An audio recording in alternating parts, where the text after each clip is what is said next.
Guys good evening. तो guys ये vision की 7 जनवरी की डेली करंट अफेयर्स की मैगजीन है।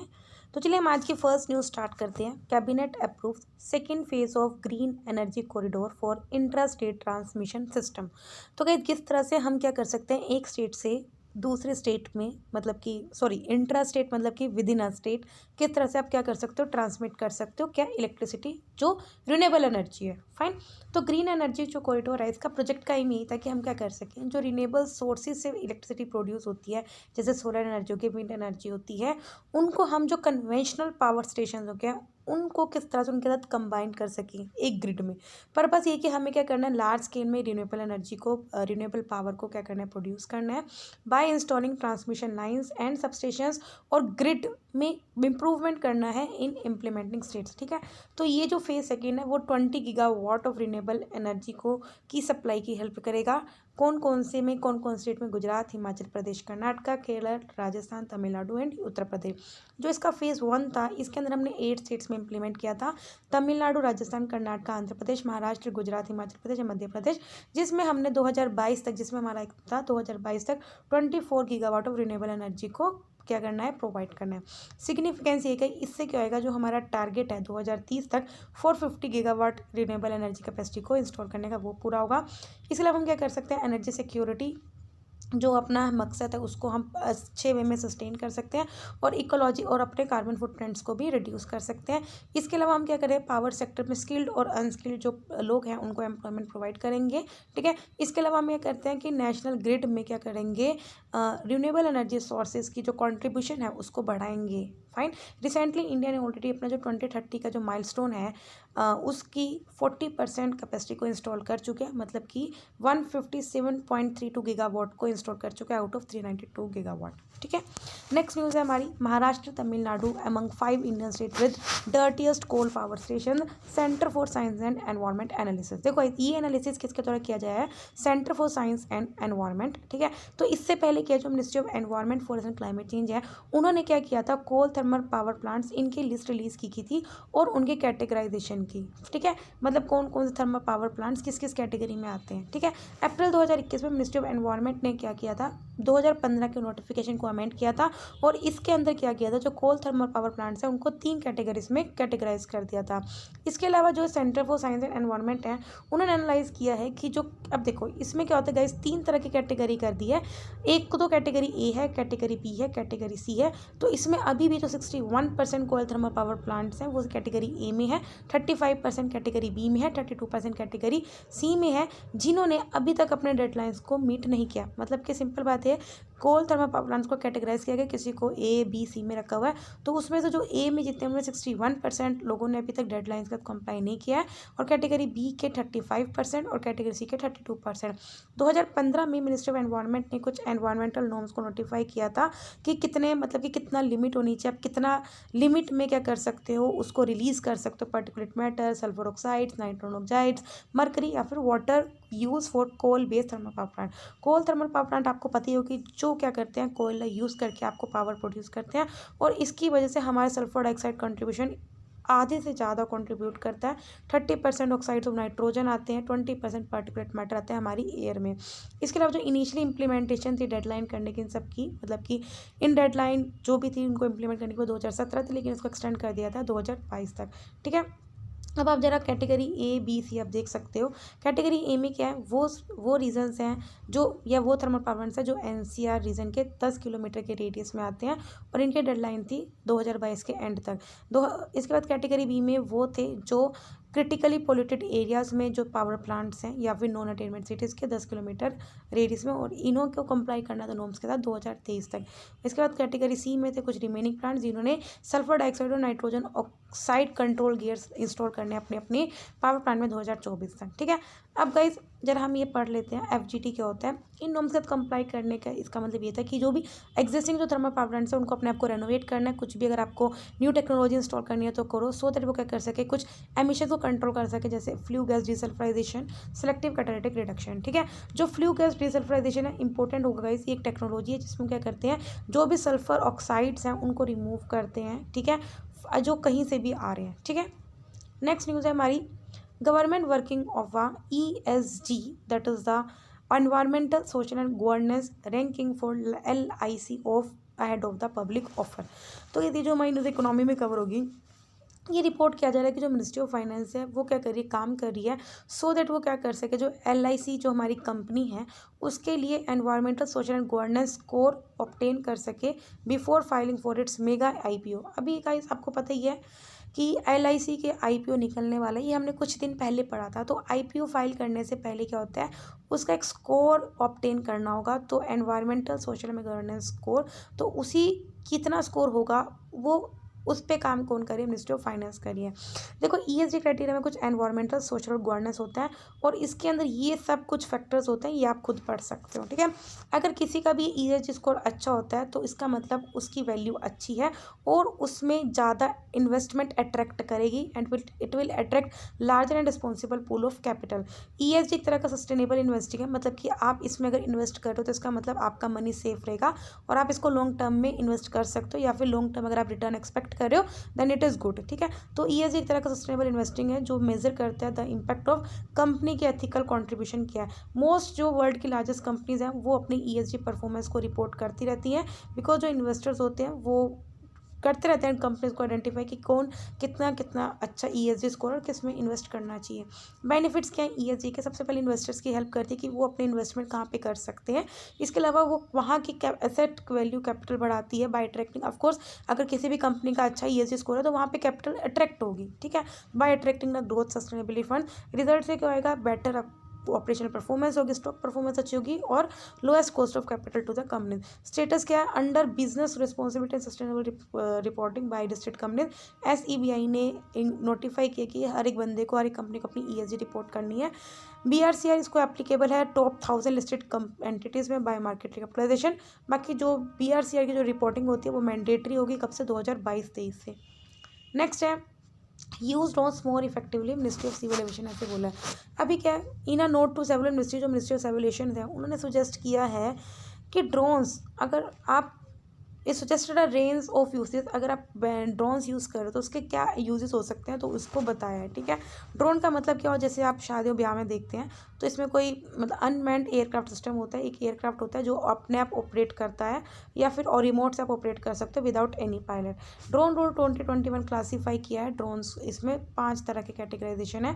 देखो, एक नैनो ड्रोन होते हैं जो आप 250 ग्राम के होते हैं, माइक्रो ड्रोन होते हैं जो 250 ग्राम से ज़्यादा होते हैं, 2 किलो से कम होते हैं, स्मॉल ड्रोन होते हैं which is weight between the 2 kilo and कम 25 किलो के होते हैं, मीडियम ड्रोन होते हैं जो 25 किलो से ज़्यादा होते हैं और 150 किलो से कम होते हैं, लार्ज ड्रोन होते हैं वो जो 150 किलो से ज़्यादा होते हैं, ठीक है। ड्रोन को एक तरह से थर्ड आई भी बोला जाता है इन द स्काई, ठीक है। डिफेंस में काम किया जाता है, होम अफेयर्स में मतलब कि सिक्योरिटी, क्राइम कंट्रोल्स, ये सबको देखने के हम क्या करते हैं, मेडिसिन को भी डिलीवर करते हैं, सैंपल कलेक्ट कर सकते हैं। एग्रीकल्चर में इसको यूज़ कर सकते हैं क्रॉप और सोइल हेल्थ को मॉनिटर करने के लिए, ठीक है। पंचायती राज में लैंड रिकॉर्ड्स और प्रॉपर्टी राइट्स को रिकॉर्ड करने के लिए, मॉनिटर करने के लिए, एनवायरमेंट, पावर, रोड ट्रांसपोर्ट, इन सब में हम इसको यूज़ कर सकते हैं। स्टेप्स क्या लिए गए हैं सो दैट हम ड्रोन के यूज़ को प्रमोट कर सके। सबसे पहले लिबरलाइज ड्रोन रूल्स आए थे जिसमें हम इंडिया को ग्लोबल ड्रोन हब बना रहे हैं 2030 तक। PLI scheme, that is a product linked incentive scheme, so that हम इंडिया में ड्रोन के मैन्युफैक्चरिंग को प्रमोट कर सकें। SOP भी आई है कि किस तरह से आप स्टैंडर्ड ऑपरेटिंग प्रोसीजर, किस तरह से आप ड्रोन के यूज़ को आप प्रमोट कर सकते हो पेस्टिसाइड एप्लीकेशन में, सो दैट आप क्रॉप को प्रोटेक्ट कर सको for supplying spraying soil and crop nutrient. Svamitva, that is a survey of villages and mapping with improvise technology in village areas, जिसके एम यही है कि हमें क्या करना है कि ड्रोन्स को किस तरह से हम यूज़ कर सकते हैं to map thousands of villages, क्योंकि जहाँ पे लैंड रिकॉर्ड्स मतलब कि लड़ाइयाँ चलती रहती है लैंड के डिस्प्यूट रिलेटेड, उनको हम जल्दी इफेक्टिव मैनर में एड्रेस कर सकें। फाइन। नेक्स्ट न्यूज़ है प्रधानमंत्री जन आरोग्य योजना failed to deliver the during pandemic. तो कहीं जो न्यूज़ हमारे सोशल इश्यूज़ में कवर होगी। अब कहीं आपको पहले आप जरा इसी न्यूज़ के बारे में पढ़ लेते हैं, जो इसी स्कीम के बारे में पढ़ लेते हैं। देखो, जो प्रधानमंत्री जन आरोग्य योजना, ये एक आयुष्मान भारत के अंदर एक स्कीम थी, फ्लैगशिप स्कीम है, जिसके अंदर हमारा ये था यूनिवर्सल हेल्थ कवरेज के मिशन को हमने पूरा करना था। इसका दूसरा कंपोनेंट था हेल्थ एंड वेलनेस सेंटर, जिसके अंदर हमें क्या करना है, सिंपल बात है, जो प्राइमरी हेल्थ केयर है उनके थ्रू हमें क्या करना है, लोगों तक उनके हेल्थ केयर मतलब कि प्रोवाइड करना है, ठीक है। फीचर्स क्या है इसके अंदर, हम क्या करते हैं, हर एक जो फैमिलीज़ होती हैं, ठीक है, उनको हम 5 लाख तक का कवरेज प्रोवाइड करते हैं, इंश्योरेंस कवरेज सेकेंडरी और टर्शियरी केयर हॉस्पिटल में, चाहे वो पब्लिक इंस्टीट्यूशन हो चाहे प्राइवेट हॉस्पिटल हो। इसके अलावा इसमें फैमिली के साइज, एज और जेंडर पे कोई रिस्ट्रिक्शन नहीं है, ठीक है। तो आपको याद रखना 5 लाख पर फैमिली है, ना कि पर मेंबर। इसमें हम क्या करते हैं, nearly about 10 crore poor and vulnerable families को हमने कवर किया हुआ है, जिसमें नियरली 50 करोड़ बेनिफिशियरीज को फ़ायदा मिल रहा है, जो आइडेंटिफाई किया गया through the socio economically caste census. इसके अंदर जो भी प्री एग्जिस्टिंग कंडीशन है, they are covered from day one. और स्कीम के जो बेनिफिट्स हैं वो पोर्टेबल एक्सक्लूसिव कंट्री में, आप कंट्री के किसी भी पार्ट में अगर बेनिफिट लेना चाहते हो, कहीं भी आप हॉस्पिटल में एडमिट हो रहे हो, तो वहाँ पे आपको इसका फ़ायदा दिया जाएगा। अर्ली स्टडी के बाद प्रधानमंत्री जन आरोग्य योजना ने क्या किया है, नियरली सिर्फ 14.25% लोगों को ही क्या किया, इंश्योरेंस प्रोवाइड किया है, जो लोग हॉस्पिटलाइज हुए थे बिटवीन अप्रैल 2020 से जून 2021। तो इसका मतलब क्या हो रहा है कि ये इंश्योरेंस प्रोवाइड ही नहीं करता है, ठीक है। मतलब सिर्फ 14% लोगों को ही इसने पैसे रिटर्न किए हैं। कैश इज स्टिल, मतलब अगर आपको कोई बंदा अगर एडमिट हो रहा है, उसके पास नहीं पैसा है, देखो इंश्योरेंस का क्या होता है, वो जो पैसे होते हैं वो आपको बाद में आते हैं, एक बार तो आपको खुद खर्चना होता है, क्योंकि काफ़ी हॉस्पिटल्स ऐसे हैं जैसे आईसीयूज़ वगैरह, वहाँ पे जब तक आप कैश नहीं दोगे तब तक आपको एडमिशन नहीं देते। इसके अलावा क्या है, बहुत ही लिमिटेड हॉस्पिटल्स हैं जो इस तरह के पेशेंट्स को ट्रीट करते हैं, ठीक है। इसके अलावा क्या, मैंने एलिजिबल बेनिफिशरीज वो भी अभी तक पीछे हटे हुए हैं, ठीक है। उनको मतलब दे आर नॉट, मतलब उनको फ़ायदा मिल नहीं रहा है स्कीम का, तो ये बात है। नेक्स्ट है, Japan Australia sign reciprocal access agreement. तो अभी क्या है, रेसिप्रोकल असेस एग्रीमेंट एक तरह का न्यू एग्रीमेंट है, जिसमें जो जापान और ऑस्ट्रेलिया वो डिफेंस सेक्टर में क्लोजली कोऑपरेट करेंगे, सो दैट वो सिक्योरिटी को बूस्ट कर सकें आफ्टर जो चाइना के मिलिट्री और इकोनॉमिकली जो बढ़ रहा है ना, उसका अपना चाइना का जो भी हेजमनी पड़ रही है उसको वो एड्रेस कर सकें। अब जो रेसिप्रोकल असेस एग्रीमेंट है, इससे क्या होगा, जो ऑस्ट्रेलियन और जापानी मिलिट्रीज हैं वो एक दूसरे के साथ मिलकर काम कर सकते हैं ट्रांसपेरेंट मैनर में, और डिफेंस और ह्यूमैनिटेरियन ऑपरेशंस पे। इससे क्या होएगा, दोनों जापान और ऑस्ट्रेलिया कंट्रीब्यूशन बढ़ाएंगे, सो दैट वो इंडो पैसिफिक रीजन में भी पीस और स्टेबिलिटी रख सके। इससे पहले भी काफ़ी नेशन जैसे फ्रांस, जर्मनी, यूरोपियन यूनियन, उन्होंने भी अपनी इंडो पैसिफिक को पीस या स्टेबल बनाने के लिए स्ट्रेटजीज रिलीज़ की गई है। अब रीज़न क्या है कि हम इंडो पैसिफिक की तरफ इतना ध्यान दे रहे हैं, सबसे पहले कि बहुत ज़्यादा इंपॉर्टेंट सी है जिसको आप इग्नोर नहीं कर सकते, क्योंकि यहाँ पे बहुत अच्छा कम्युनिकेशन होता है। यहाँ पे बहुत की चौक पॉइंट्स है जो बहुत ज़्यादा इंपॉर्टेंट है, जैसे मोजाम्बिक चैनल हो गया, बाबिल मंडेप हो गया, ठीक है। इसलिए हम इसको इग्नोर नहीं कर सकते। दूसरा, ट्रेड एंड इकोनॉमी इस रीज़न से बहुत ज़्यादा होते हैं। इस रीजन में अगर नीड पर वर्ल्ड की 65% पॉपुलेशन रहती है, जो जीडीपी के 62% कंट्रीब्यूट करती है, और वर्ल्ड की ट्रेड को 46% कंट्रीब्यूट करती है। इसके अलावा यहाँ पे नेचुरल रिसोर्सेज बहुत ज़्यादा हैं, जैसे ऑफशोर हाइड्रोकार्बन्स हो के, methane, sea bed minerals, rare earth matter, fisheries, ये सब है। इसके अलावा क्या, यहाँ पे चाइना फैक्टर सबसे बड़ा, क्योंकि चाइना की हेजमनी बढ़ रही है, चाइना फॉरेन पॉलिसी बढ़ा रही है, इकोनॉमिक एक्सपेंशन कर रही है, मिलिट्री भी वो एक्सपेंड कर रही है, जिसकी वजह से क्या है, लोगों को सिक्योरिटी कंसर्न हो रहे हैं। तो यहाँ पे क्या है, इसलिए इसको सिक्योरिटी रखना बहुत ज़्यादा इंपॉर्टेंट है। इन इंडिया ने क्या इनिशिएटिव लिया है, इंडिया ने ऑलरेडी सेपरेट डिवीजन को सेटअप किया under the ministry of external affair, जिसका नाम है Indo Pacific division and Indian ocean region division. इसके अलावा हमने काफ़ी पॉलिसीज चल रही हैं, जैसे east policy, Sagar policy, partnership करा हुआ है क्वाड करने, BIMSTEC, Indian ocean rim association. इसके अलावा इंडिया भी अपनी इंडिया की जो नेवल प्रेजेंस है उसको भी मेंटेन कर रही है। फाइन। अब हम बढ़ते हैं छोटे छोटे न्यूज़ पे। सबसे पहले election expenditure limit revise. Election commission ने अभी क्या किया है, जो अभी जो इलेक्शन एक्सपेंडिचर जो लिमिट है उसको एनहेंस किया है, वो for candidates in the parliament and assembly constitution, ठीक है। रीजंस क्या बोल रहे हैं कि सब्सटेंशियल इंक्रीज से क्या होगा, अगर आप जो भी एक्सपेंडिचर पे लिमिट लगा रहे हो कि कौन सा जो कैंडिडेट है वो कितना कर सकता है, तो उससे क्या होगा, it will increase in the number of electors, cost inflation index भी बढ़ेगा। अभी हमने लोकसभा कंस्टिट्यूंसीज पे कितना, अगर देखो लोकसभा का इलेक्शन होता है तो उन पे कोई एमपी कितना खर्च सकता है, या फिर जब कॉन्स्टिट्यूंसी इलेक्शन होता है तो उसमें एमएलए कितना कर सकता है, तो उस पर एक लिमिट होती है, ठीक है। जो लोकसभा कॉन्स्टिट्यूंसी की जो एक्सपेंडिचर लिमिट है उसको बढ़ा के 70 लाख से 95 लाख कर दिया बिगर स्टेट्स में, और स्मॉलर स्टेट में 54 लाख से 75 लाख कर दिया। असेंबली कॉन्स्टिट्यूंसी में एक्सपेंडिचर लिमिट को बढ़ा के 28 लाख से 40 लाख कर दिया बिगर स्टेट्स में, और जो छोटे स्टेट्स में उन्होंने 20 लाख से 28 लाख कर दिया। फाइन।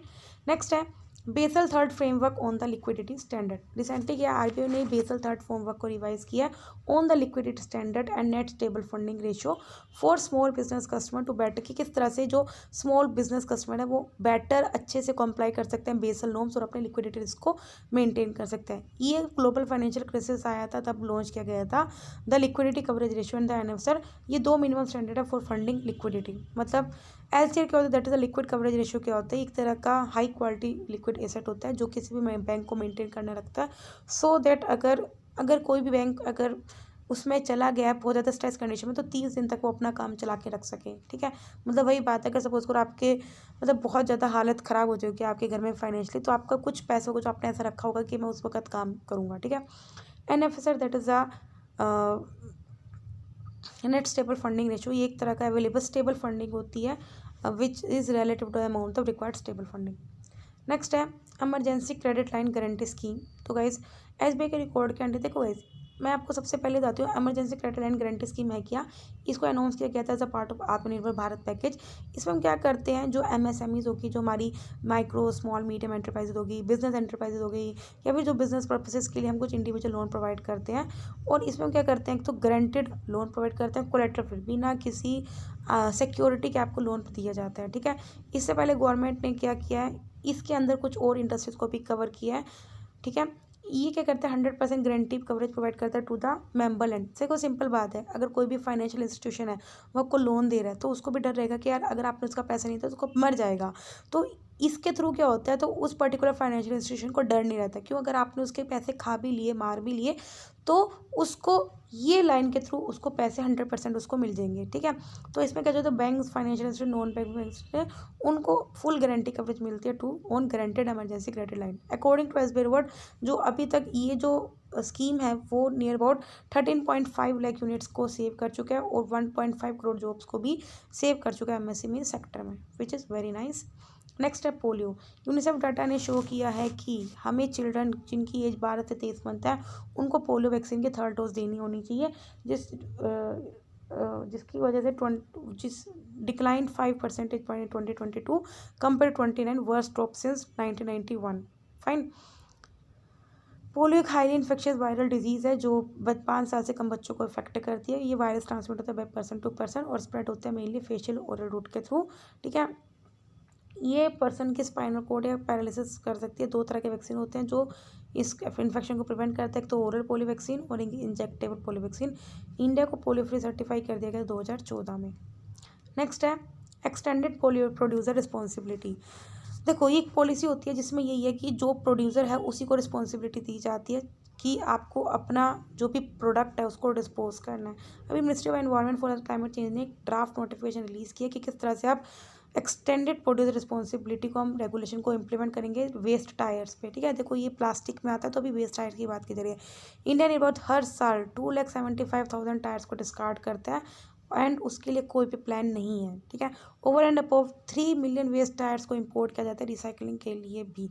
ऑब्जेक्टिव क्या है, इससे हमारे एनवायरमेंटल कॉस्ट इंटीग्रेट होगी, वेस्ट मैनेजमेंट को अच्छे से वे में इंप्रूव कर सकते हैं, डिस्पोजल को रिड्यूस कर सकते हैं, जो बर्डन है म्यूनिसिपल डिस्पोज को रिड्यूस करेंगे और एनवायरमेंटल साउंड प्रोडक्ट्स हम डिज़ाइन करेंगे।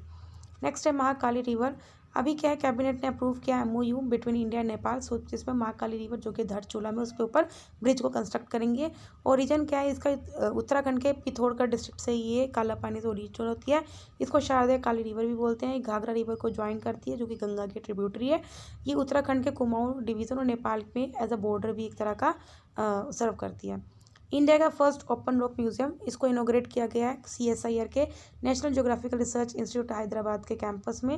म्यूजियम ने about 35 different type of rocks को डिस्प्ले किया गया है जो गैदर्ड की गई है, इकट्ठी की गई है फ्रॉम डिफरेंट स्टेट, जिनकी एज 3.3 बिलियन ईयर से लेकर 55 मिलियन ईयर्स पुरानी है।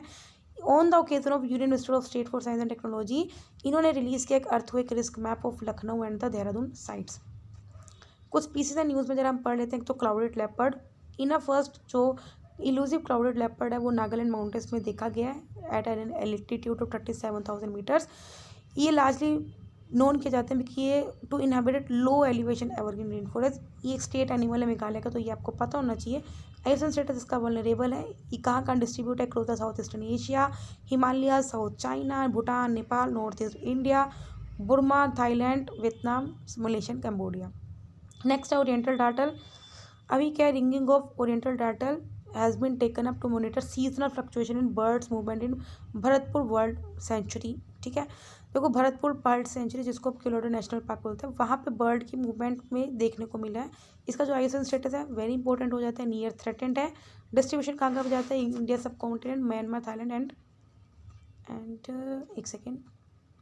Thailand and Indonesia. Last news है अन्नामलाई टाइगर रिजर्व। रिसेंटली क्या जो ICAR sugar cane breeding institution है उसने कोलैबोरेट करके ATR के साथ लॉन्च किया शेड्यूल्ड ट्राइब कंपोनेंट प्रोजेक्ट कहाँ पे एट्टागारी में in Annamalai tiger reserve for tribals. जो अन्नामलाई टाइगर रिजर्व है जो तमिलनाडु में है वो साउथर्न वेस्टर्न घाट का पार्ट बनता है जो पल्लाकड़ गैप के साउथ में लाई करता है। यहाँ पे 6 ट्राइब्स रहती हैं, उनके नाम पता होने चाहिए। मालासर, मलाई मलासर, कदर्स, इरावल्स, पुलायर्स एंड मुदवर्स। ये हाइब्रिड यहाँ का डाइवर्स है। वेट एवरग्रीन फॉरेस्ट भी पाए जाएंगे, सेमी एवरग्रीन भी, moist deciduous, dry deciduous, dry thorn and shola for है। फोना क्या यहाँ पे Asiatic elephant, lion tail macaque, Nilgiri langur and tiger. तो अगेन वेरी इंपॉर्टेंट न्यूज़। तो गाइस यहाँ पे जो डेली करंट अफेयर्स होते हैं 7 जनवरी के वो कंप्लीट होते हैं। वीडियो पसंद आए तो लाइक करना, कोई डाउट कमेंट करना। तब तक ले बाय, टाटा।